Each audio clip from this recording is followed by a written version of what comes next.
सबैलाई नमस्ते welcome to my channel म तपाईँलाई मेरो नामबाट सुरु गर्न चाहन्छु मेरो परिचयबाट। मेरो नाम चाहिँ देव दाहाल। करेन्टली चाहिँ म पत्रकारिता पनि पढिरहेको छु। खासै इन्ट्रेस्टिङ चाहिँ होइन, तर पनि जस एउटा सर्टिफिकेट्सको लागि पनि पढिरहेको छु। तर मेरो प्रोफेसन चाहिँ म चाहिँ चाइनिज टुर गाइड गर्छु। त्यसपछि म चाइनाको विभिन्न कल्चर प्रोग्रामहरूमा चाहिँ भाग लिने गर्थेँ र तपाईँ र हामी जोडिएको जुन एउटा सेतुको काम गरेको थियो त्यो भनेको चाहिँ एउटा गीत थियो, उसिङ होङची भन्ने गीत थियो। चाइनाको चाहिँ प्याट्रियट गीत हो, नेसनल गीत हो क्या, राष्ट्रिय गीत हो त्यो चाहिँ। अनि त्योबाट चाहिँ एउटा सानो कहानी भन्छु म तपाईँलाई। त्यसै कसरी तपाईँ चाहिँ मसँग जोडिनु भयो र कसरी तपाईँले चाहिँ त्यो चाइनिज गीत चाहिँ सुन्नुभयो भनेर चाहिँ। अहिलेको रिसेन्ट मेरो फलोवर्स, युट्युब फलोवर्स, च्यानलको फलोवर्स चाहिँ तपाईँको 776 को रेन्जमा छ। अनि यो चाहिँ मेरो पर्सनल त्यतिकै खोलेको च्यानल थियो। अनि त्यो गीत चाहिँ हाम्रो काठमाडौँको कन्फ्युसियस इन्स्टिट्युट्स भन्ने अहिले पनि छ। पहिला चाहिँ सानो लेभलमा काम गर्थ्यो, अहिले चाहिँ TUदेखि काठमाडौँ युनिभर्सिटीसँग सहकार्य गरेर चाइना ल्याङ्ग्वेज पढाउँछ, चाइनिज ल्याङ्ग्वेज र कल्चरहरू पढाउँछ। त्यो बेला चाहिँ म चाहिँ विश्वभाषामा मैले चाइनिज पढिसकेपछि I was very interested in music र I'm still very interested in music. त्यो म्युजिक गर्दा गर्दै अनि टिचर्सहरूले चाहिँ मलाई चाहिँ लेट्स डु एउटा प्रोग्राम गरौँ न त भनेर, रेकर्ड गरौँ भने। अनि उनीहरूको त्यो एउटा के उनीहरूको नेसनल फेस्टिभल जस्तोमा चाहिँ उनीहरूले मलाई चाहिँ हाम्रो एभिन्युज टेलिभिजनको एउटा स्टुडियोमा लगेर चाहिँ मलाई त्यो उसिङ होङची भन्ने गीत रेकर्ड गर्नु लगायो। त्यो चाहिँ कभर सङ थियो। अनि त्यसपछि मलाई र अरू लगायतलाई सोल्टी होटेलमा र यो उसमा पाटनको दरबार स्क्वायरमा लगेर चाहिँ सुट गराएको थियो नेपाली टोपीमा। तर चाइनिज गीत गाउनु पर्ने 5 स्टार त्यो नेसनल फ्ल्यागको बारेमा थियो कि त्यो चाहिँ। त्यो गीत गाइसकेपछि 2-3 महिना चाहिँ त्यो त्यतिकै बसिरहेको थियो, युट्युबमा खासै गइरहेको थिएन। तपाईँहरू मेरो सम्बन्ध कसरी सुरु भयो म तपाईँलाई भन्दैछु है त। खासै गएको थिएन। अनि त्यस पछाडि भयो के भन्दाखेरि चाहिँ एकजना मान्छे हुनुहुन्छ कि देउजा भन्ने हुनुहुन्छ होइन, के देउजा भन्ने हुनुहुन्छ। अनि हि वाज इन चाइना। अनि उहाँ चाहिँ चाइनाबाट चाहिँ एउटा पार्टिसिपेट गर्नुभएछ, एउटा गीत गाउनु भएछ। अनि त्यो गीत चाहिँ नेपालमा एकदम सुपर भाइरलै भयो। त्यो गीत भाइरल भइसकेपछि चाहिँ मेरो गीत पनि त्यो साइड बाई साइड मैले गाएको पनि खासै राम्रो थिएन। तर साइड बाई साइड मान्छेलाई, तपाईँहरू जस्तो अडियन्सले मन के भन्छ नबुझे पनि चाहिँ तपाईँहरूले हेरिरहनु भएको रहेछ। I didn't know that. अनि 2-3 महिना पछाडि मैले त्यो युट्युब खोल्दाखेरि मेरो गीत पनि मलाई नै रिफरबाट आइरहेको रहेछ। अनि यसो हेरेको त 70K प्लस भ्युज गइसकेको रहेछ। अनि त्यसपछि त्यहाँ राम्रो विज्ञापन पनि चलिरहेको थियो है युट्युबको। त्यतिखेर मेरो अब 70K भ्युज त गयो, तर फलोवर्स तपाईँको कति थियो भन्दाखेरि त्यही 500को हाराहारीमा फलोवर्स थियो। अनि त्यो गीत चाहिँ गइसकेपछि फलोवर पनि बढ्यो। जस्तै एज यु फलो, तपाईँहरूले मलाई फलो गर्नुभएको रहेछ। So for that thank you so much भन्न चाहन्छु। यो मैले आफैले जानेर गराए पनि होइन, तर त्यो बाइ द वे चाहिँ आएको रहेछ। So we became to connect each other. यसरी चाहिँ भयो तपाईँ हाम्रो के अरे सम्बन्ध युट्युबको एटलिस्ट डिजिटल सम्बन्ध चाहिँ यसरी सुरु भएको मानियो। र त्यसको लागि म तपाईँहरूलाई जानेर नजानेर को जोडिनु भयो त्यसको लागि थ्याङ्क यू सो मच। मेरो एकदम नमस्कार गर्न चाहन्छु। अनि अचल चाहिँ मैले चाहिँ के गर्नु चाहिँ अब त्यो म्युजिकको त एउटा पार्ट भइहाल्यो। त्यो म्युजिक सधैँ गाउन पनि सकिँदैन, गर्नु पनि सकिँदैन। अब उमेरको के छ अब टाइम पनि हुँदैन होइन। तर 1-2वटा गीतहरू चाहिँ जस्तै चाइनिज गीतहरू, म आफै प्रोफेसनल सिङ्गर पनि होइन, म्युजिसियन पनि होइन। र चाइनिज उसमा चाहिँ म एकदम गरिरहेको हुन्छु, पार्टिसिपेट गरिरहेको हुन्छु कि। अनि त्यस्तो गर्दा गर्दै चाहिँ च्यानल त्यतिकै बसिरहेको छ होइन। तपाईँहरू हुँदै हुनुहुन्छ। अब यसलाई किन मैले पर्सनलमै जस्तै म्युजिकको आयो भने त्यो मैले चाइनिजमा पार्टिसिपेट गरेको पनि म हालिदिन्छु। र यसलाई किन एउटा प्लेटफर्मको रूपमा क्रिएट नगर्ने, किन नगर्ने भन्ने एउटा चाहिँ मेरो मनमा विचार आयो। सो आजदेखि अफिसियल्ली म यो अफिसियल्ली भनेको मतलब मेरो पर्सनल कुरा है।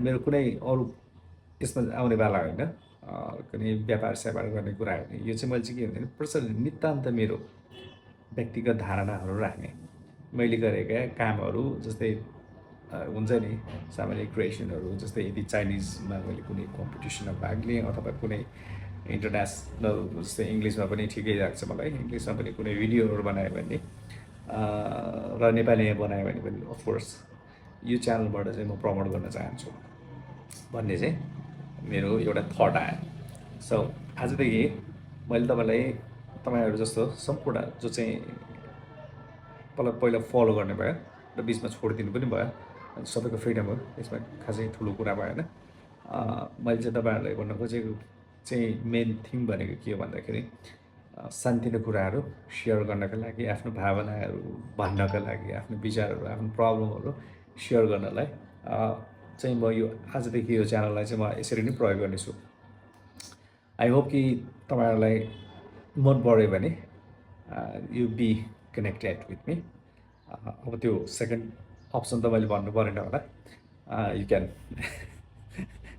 छोड्नु पनि सक्नुहुन्छ इट्स ओके तपाईँको आफ्नो पर्सनलिटी कुरा भयो तर आज म सर्टली चाहिँ एक दुईवटा कुरा भनेर म आज यसलाई ऱ्यापअप गर्न चाहन्छु अब सबैलाई नेपालीलाई मनपर्ने भनेको एउटा चाहिँ एकदम क्रक्स भनेको चाहिँ के रहेछ नि पोलिटिक्स रहेछ कि सबैलाई पोलिटिक्स मनपर्ने सबैलाई सबै पोलिटिक्सको धुरन्धर विद्वानहरू छ नि है नेपालमा यो नेपालीको क्यारेक्टरिस्टिक्स हो है अनि त्यो यसो हेर्दाखेरि पोलिटिक्समा सबै धुरन्धर पोलिटिक्स सबैलाई आउने अनि खुरापाती गर्न सबैलाई आउँदो रहेछ तर एउटा मलाई चाहिँ प्रब्लम के पऱ्यो भन्दाखेरि म चाहिँ यस्तो गेममा चाहिँ रहेछु किनभने मेरो म्याक्सिमम् टाइम चाहिँ के भयो भने म आफ्नै पढाइको स्ट्रगल गर्दा गर्दै र आफ्नो करियरमा स्ट्रगल गर्दा गर्दै मेरो समय बित्यो अनि यो समाजसँग पनि खासै त्यो प्रपर कनेक्सन नभएको हो किन भन्दाखेरि म 2011बाट चाहिँ म चाहिँ आफै चाहिँ एयरपोर्ट होटेल अनि पोखरा काठमाडौँ चितवन नगरकोट यसो गरेर चाइनिजलाई लिएर बसमा घुमे गरेर मेरो 10-15 वर्ष बित्यो खासै यो समाजसँग घुलमिल हुने समय पाइएन त्यो बेला चाहिँ समाज चाहिँ यति अगाडि बढिसकेको रहेछ यो पोलिटिकल्ली एफिलिएटेड त्यसपछि तपाईँको त्यो करप्सनहरूको जुन एउटा त्यो नेटवर्क हुन्छ त्यसमा जाने अनि नेपालीहरू चाहिँ सरी टु से पहिलाभन्दा चाहिँ धेरै डिग्रेड गरेको पाएँ क्या मैले चाहिँ जब म चाहिँ अलिकति टाइम भयो सोसाइटीमा म मिङ्गल गर्न चाहेको थिएँ त्यहाँ सोसाइटीसँग इन्टरेक्ट गर्दा चाहिँ एक्लै अर्कालाई अहिले शङ्का र उपशङ्का नगरिकन कुनै पनि व्यवहार गर्न नसकिने अवस्था रहेछ त्यो समाज जस्तै 20-25 वर्ष अगाडिको समाज 20 वर्ष त भइ नै सक्यो आई थिङ्क त्यो 25-30 वर्ष अगाडिको समाज र अहिलेको समाज भनेको it's very different in the sense कि हेर्दाखेरि चाहिँ रोडहरू पनि बनेको छ बाटो पनि बनेको छ ठुल्ठुलो कङ्क्रिटको स्ट्रक्चरहरू बनेको छ मान्छेहरू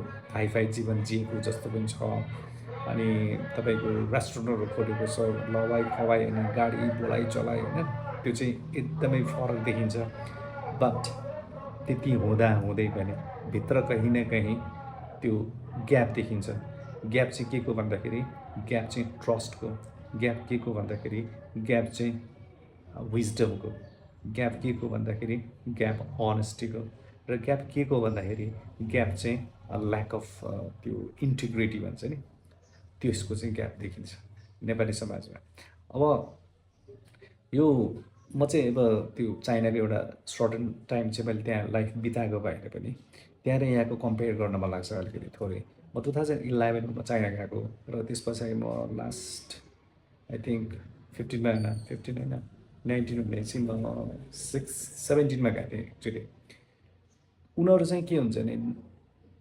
एउटा कुरा उनीहरूको चाहिँ के हुन्छ भन्दाखेरि स्योर सर्ट कुरा के छ भन्दाखेरि पढ काम गर विकास गर पैसा कमाऊ राम्रो जीवन जिउ नो पोलिटिक्स यसलाई खासै पोलिटिक्समा छैन पोलिटिक्स कसले गर्छ those people who are integrated those people who are very loyal to the nation and loyal to the people त्यो चाहिँ उनीहरूको एउटा कम्युनिस्ट पार्टी भन्छ त्यहाँनिर उहाँहरूको चाहिँ त्यो पार्टीले चाहिँ लङ टर्म भिजन गरेर आउँछ लङ टर्म भिजन गरेर उनीहरूले चाहिँ अनि एक्जिक्युसन गर्दाखेरि चाहिँ तपाईँ देख्नुहुन्छ 2011 पछिको अहिलेसम्मको चाइना हेर्नुहोस् त कहाँ पुगेको छ अमेरिकाको जस्तो त्यो सुपर पावरलाई पनि उसले अस्ति बेजिङमा ल्याएर ठेक पारेको होइन उस नपुगेको कहीँ ठाउँ छैन, नबनाएको केही वस्तु छैन र नगरेको कुनै कामै छैन।